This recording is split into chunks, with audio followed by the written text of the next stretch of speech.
Ladies and gentlemen, there is no way to describe the type of heinous ridiculousness that's going on with our children and our youth. It's very sombering. I think that's the word I'm looking for. But it bothers me to the furthest extent. But again, I do these stories because I want to bring light and attention to the things that are going on. And I feel like I have a unique perspective when I do give my opinions about these stories because we advocate for children first. But I'm going to say some things in this story, then the details are going to probably bother you quite a bit. So if you can't handle that, understand if you need to exit the video. But I'm going to give some opinions as well, okay? Now, this story comes out of Tampa, Florida. And if you guys are looking at my screen right now, you might be wondering, why are there so many people in this photo lineup? And what did they do?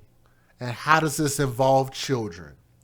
Well, ladies and gentlemen, you might want to strap your big boy drawers on. And ladies, you might want to strap your panties on real tight because this is going to probably blow you away.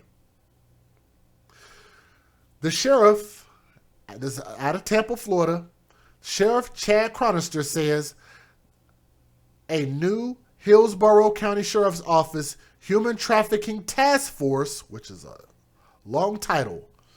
This task force completed their first undercover sting, and in their first undercover sting, they made 125 arrests.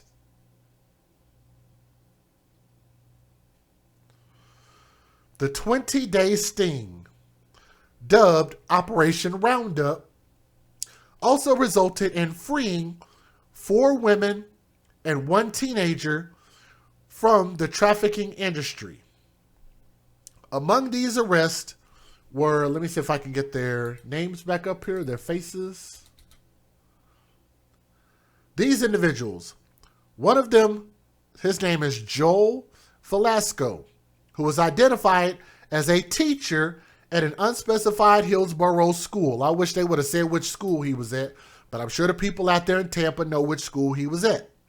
So y'all might want to check on your kids, check on your babies. And Samuel Phillips, who was on the left-hand side, who was a church pastor. Another pastor. This is the second one in 1 month of us doing stories on our channel. So another pastor at a place called Be Limitless Church in Riverview. So they gave the name of the church, but they didn't want to give the name of the school that this dude on the right-hand side was teaching at. I don't know why that is. Maybe it's for a reason. But let's keep going. They both were charged with soliciting another to commit prostitution. Chronister said that others were thought to be in communication with kids. Let me see. Muntasar Shafiq. He's got a stupid name.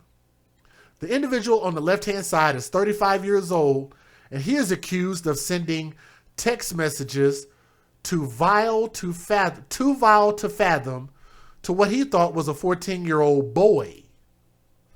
He wanted boys. Muntasar Shafiq. And the 48-year-old Valrico man was arrested by detectives instead.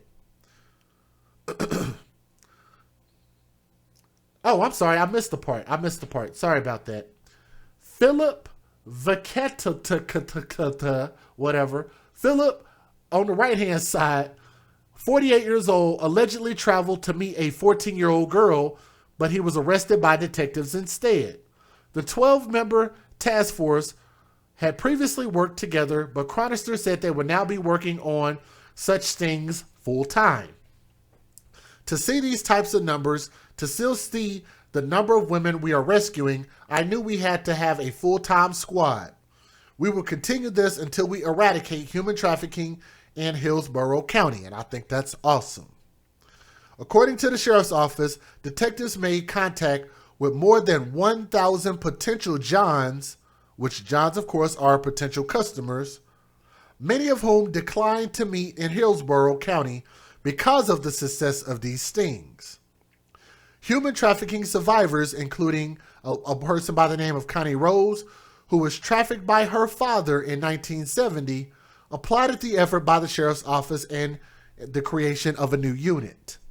You are setting this incredible message about don't buy sex in Tampa, said Rose, who runs the victim support nonprofit Victims to Survivors. We are very serious about eradicating human trafficking in our own backyard, and these sting operations, that way he runs them with his teams, are absolutely phenomenal. Rose said, most importantly, the women who were rescued now have a chance to move forward with their lives. The most important thing is that they are out of being trafficked, being sold or rented out anymore. What really took me back on this particular one is that there was a teacher and a pastor, which of course is very significant because the community trusts teachers and pastors. And that these people are people that children look up to. And yet they're the very people that are out there by them. The victims were referred to Sela Freedom, another organization that offers support and resources to women who survive human trafficking. Let me give you guys the fair usage. Let me show you. I think I have 2 news videos. Let's get it.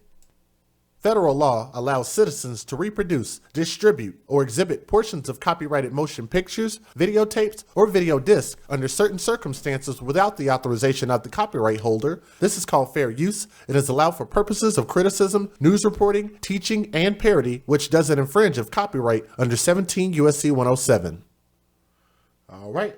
And if you guys want to support the channel, an easy way to do that, make sure you click this thumbs up, share these videos. Easy way to do it is click that thumbs up, okay?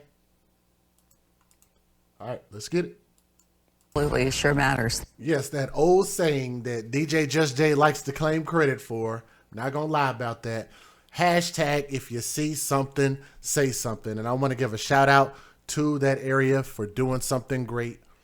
They saw something, they said something, they took action. Thank you to the police out there. And shout out to Operation Roundup. But like I said, we need more operations like that. And, you know, a lot of people, you know, it doesn't always take a special sting or task force to report this type of stuff. A lot of people know this type of stuff is going on. And all you have to do is open your mouth, say something, put the information in the police's hands and let them do their work. Make your world a better place and clean it up from people like this, from these pedophiles and hebophiles. Okay? Thank y'all so much for listening to this story. With an open mind and an open heart, from my heart to yours. Love you all. Thank y'all for being AFC, Advocates for Children. Have a good day. All right. Peace.